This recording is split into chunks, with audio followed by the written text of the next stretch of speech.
Good evening, everybody. I'm meteorologist Jesse Hawila, and we're going to talk about a couple of things here during this WFAA Plus weather hit. We're going to talk about a little bit of rain possible through Father's Day weekend. We're also going to talk about the mysterious red lights that folks saw across the Dallas area last night, and it has an explanation. We did some digging. I have the answer for you. Right now, though, it's 80 degrees. I'll tell you this much. Enjoy temperatures like this while you can. We are in the middle of June. You do live in North Texas, and it's 80 degrees at this time of night. That's actually not bad. The high today was I'm going to go back to that actually. The high today was 83. The normal is 91. The low this morning was 70, which is just below the normal of 72. So you get the idea. The normals are in the 90s this time of the year. If you get a couple of days in the 80s, which we've had, that's a good thing. So temperature again, 80 degrees right now. Hickory, grass, those are high, and fungus is low on the pollen count today. Satellite and radar, we see things clearing out of the area. In fact, if you looked at our tower cam there, you actually see the clear skies in the background here in Dallas. So I go back to show you the mostly sunny sky and just some high thin clouds lingering across downtown Dallas. There they are on satellite and radar. The thicker cloud cover that's been hanging around all day, and a little bit of rain still left in East Texas. That's kind of in the eastern half of the state. West of the Metroplex is where the sun peaked out for many hours today, and that's where it climbed close to 90 degrees this afternoon. Dallas-Fort Worth area, like I just showed you, stayed at 83. As we go through the rest of tonight, we'll have a few clouds in and out of the area. Overnight and early Friday morning, there's a chance for a little shower or two northwest of the Dallas-Fort Worth area primarily. This would not be anything heavy or long-lasting, but really most of Friday is just spent under mostly sunny to partly sunny skies. That's 7 p.m. So we're going to have just a 10% coverage of rain Friday. On Saturday, 10% coverage. So really the trend now is for lower rain chances and fewer rain chances over the next 2 weeks, because we've had some pretty widespread shots of showers and thunderstorms over the last several weeks. It's been a very active spring here in North Texas. We are starting to tighten the faucet, if you will. We're starting to shut those chances down a bit. We all know this time of the year, eventually they just stop completely, and that seems like it's on the way. Let me show you. This is 8 o'clock in the morning Saturday. As we go through Father's Day weekend, we'll have the chance for a shower or two across the area, but most of us will stay dry. This is 7 p.m. Saturday. I'll be watching a complex of thunderstorms exit Oklahoma, cross the Red River sometime Saturday night. It's likely just going to be in a weakening phase, so whatever does cross into North Texas, likely nothing more than a shower or thunderstorm and maybe a little bit of gusty wind as it moves through. So there's 11 p.m. Saturday. You can see the showers and storms right there along the Red River, and some of those could have some gusty winds with them. There's Paris at 11 p.m., Clarksville at 11 p.m. Notice most of North Texas still dry, so we're not expecting the showers and storms to be widespread, but wherever that complex tracks Saturday night, it could bring a little bit of rain before completely dissipating late overnight Saturday into Sunday. Father's Day Sunday, we start with a little bit of cloud cover, but most of the day, completely fine. Just a really low rain chance by the afternoon and evening.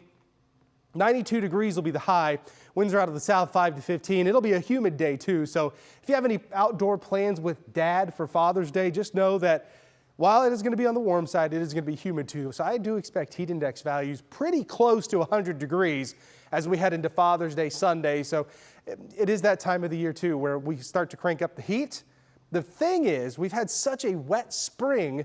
There's a lot of water still sitting around, a lot of moisture available, so that's going to evaporate. That's going to increase the dew point temperature. That's going to increase the humidity that you feel across the area. But as I said, rain chances are kind of diminishing as we go through the next week or two.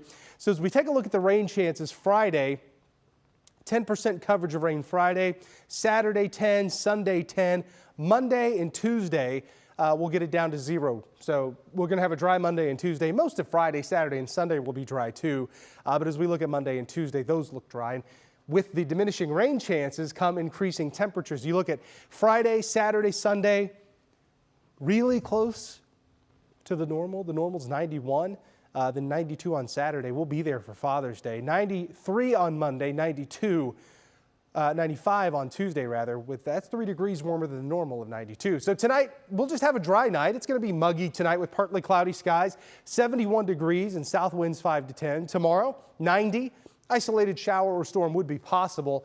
Otherwise just partly sunny, warm and humid, south winds 5 to 10 miles per hour. The 14-day forecast You see, again, diminishing rain chances. What I do suspect here as we go through the next 7 days, what we call a ridge will start to build in, and the ridge is what shuts down the rain chances. So it's building through the weekend. We'll keep at least a rain chance. It's pretty solid Monday and Tuesday, which is what increases the heat. Then by Wednesday, it starts to break down a little bit. Then by Juneteenth, we'll have a little bit of what we call troughing in the area. So instead of 95, maybe it's down to 89 to 91. But we do at least have a chance for a shower or thunderstorm Wednesday and Thursday. Beyond that, low chance of rain Friday, June 20th. Oh yeah, summer. 90 Saturday, 92 Sunday. Then you look beyond that, temperatures stay in the middle 90s overall. So you get the idea. We start to lower the rain chances, raise the heat. Humidity is going to be high too across North Texas. I want to show you this before we go. I want to show you this radar here loop of Texas. We had a lot of very heavy rain in the San Antonio area. And you take a look at some of the video there of the flooding with cars overturned, cars swept from the roads. Unfortunately, 5 people have died in this flood, 2 people injured, and we know people are still being searched for after floodwaters in the San Antonio area. You can actually see people from escaping their vehicles and other areas, climbing trees, being rescued here by first responders. So, really dangerous situation. A reminder to folks, especially here in Texas, while we think of the very dramatic things that we see like tornadoes and big hail as the most damaging and deadly, it's actually heat and floods. For Texas, heat and flooding, those are the #1 weather-related killers in our state. And like I said, unfortunately, 5 people did die from the flooding in San Antonio. For more on that and the cleanup efforts, take a look.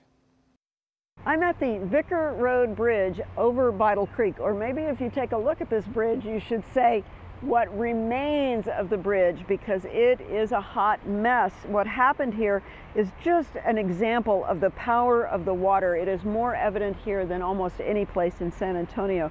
The bridge is ripped apart because giant chunks of concrete from the drainage channel above failed. They fell off the walls, they slammed into the bridge.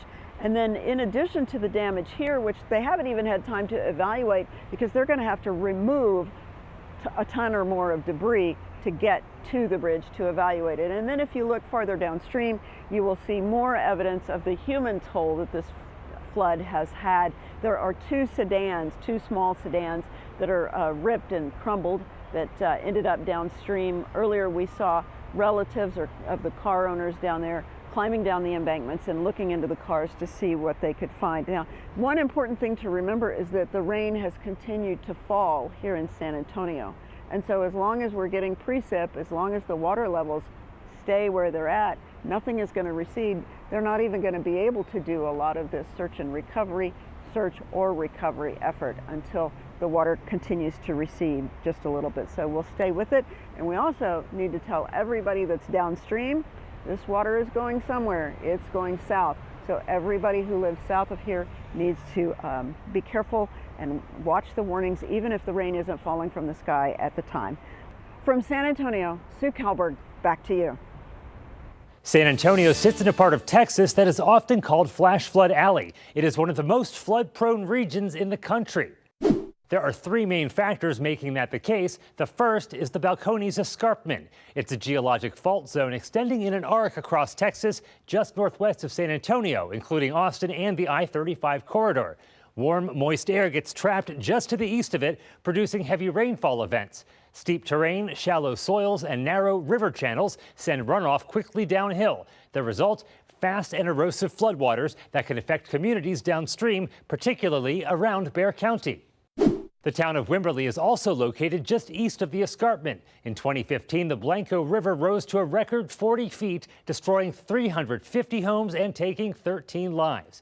UTSA researchers found that development in the area also contributed to the disaster. That is also known as urbanization and is the second flash flood factor. Rapid development of the area east of the escarpment has replaced nature with man-made roads and buildings. When there are storms, there's nowhere for the water to go, and it slides off concrete structures with fewer plants and soil to absorb that water. The final factor is our long-term drought. Even with recent rains, prolonged dry periods force the soil to repel water, and when that rain falls, it tends to flow over the surface instead of going through it, so the ground can't soak it in. In the future, climate change will likely make conditions worse, with extreme heat leading to more extreme rain events as warmer air can hold more moisture. I'm Jeremy Baker for KENS 5. You know, talking about where that escarpment is, if you actually look here where that heaviest rain fell over the last 24 hours, it's kind of lined up there. And in fact, I'll zoom into the San Antonio area. We were talking, he was talking about the urbanization of the area. You have lots of non-pervious surfaces there. Really all of the metropolitan areas in Texas, but here in San Antonio, you see the very heavy rain that just sat there for hours and hours and dumped several inches of rain in a very short period of time there across San Antonio and Bexar County. That's the problem here with Texas in particular, is when you have dew points as high as they have been and the humidity as high as it has been, the rainfall rates are extraordinary. You can have rainfall rates of 2 to 3 inches per hour in some of these thunderstorms. That's easy for Texas this time of the year, and that's really what we're seeing here in the San Antonio area. So again, that's the last 24 hours, just kind of a really bad situation setting up there in San Antonio. That's where the heaviest rain fell. More of that. The thing is, with Texas and drought, it's only replaced by a flood. That's how it works here in Texas. You get periods of drought, you get periods of flooding. There's never really a good middle ground. So really an unfortunate situation there in San Antonio as we kind of watch the rain finally at least take a break here in San Antonio. Now, I want to go back into what we were talking about at the top of this hit, which is something completely different, which is the red lights that have been, what is that, right? Red lights have been displayed across Dallas. People were sending us tweets, they were sending us emails. People were wondering what is going on. Now, a lot of people said it was the northern lights, but there's a couple of things going against that. Let's talk about this. We solved the mystery here, the red light mystery in Dallas. This one was sent in from Mark. You can see the red lights there in the sky just behind those houses there. Then you also see from a different perspective the same red lights. This is actually taken in the lower Greenville area. So we did some digging today. We talked to both Mark and Claire about their pictures, and I asked them a couple of questions. The first thing we want to talk about is, why does it look this way? So was it the northern lights? Well, there's a reason. There's a couple of reasons it wasn't. Number one, there was no geomagnetic storm at the time. Number two is it was overcast. So the thing is, with the clouds around, you're not going to see any northern lights if there were any. The third thing is, this picture here is facing south, so you're not going to get the northern lights. So, but what we did notice here is the sky obviously cloudy, which it has been, and last night there were lots of low clouds too. The light is reflecting off the bottoms of the cloud. So that leads us, that led us to believe that obviously the light is coming from something at the surface. It's not something in the cosmos. It's something at the surface. So again, this picture was facing south from near North Park Center. This picture was facing north from Lower Greenville. So when we plot that on a map, as we zoom into the Dallas area, so North Park Center is right there. So again, that picture was taken facing this way. The other one from Lower Greenville from this way facing north. So we say, well, what's here in the middle? There's a lot of stuff in the middle, but the most obvious thing would be SMU right here. So I called SMU earlier today to see, was there anything going on last night in and around the campus that might have been emitting a very bright red light, and in fact there was. So the mystery was solved. SMU was actually doing video board testing at the stadium there. So the football stadium had all the lights on, the big video board was red, and the stadium was red like this picture here. You could see this was not taken last night, but the public relations folks there did send us this picture and say the lights were just like this last night. So essentially what we were seeing, just SMU, that's all. That's the mystery solved there in Dallas. So again, as we take a look, one last look at radar and satellite here across Texas, things are clearing out tonight. We'll have mostly clear to partly cloudy skies tonight. Small chances of rain as we go through Father's Day weekend. Thank you so much for joining us. We hope to see you back again tomorrow night.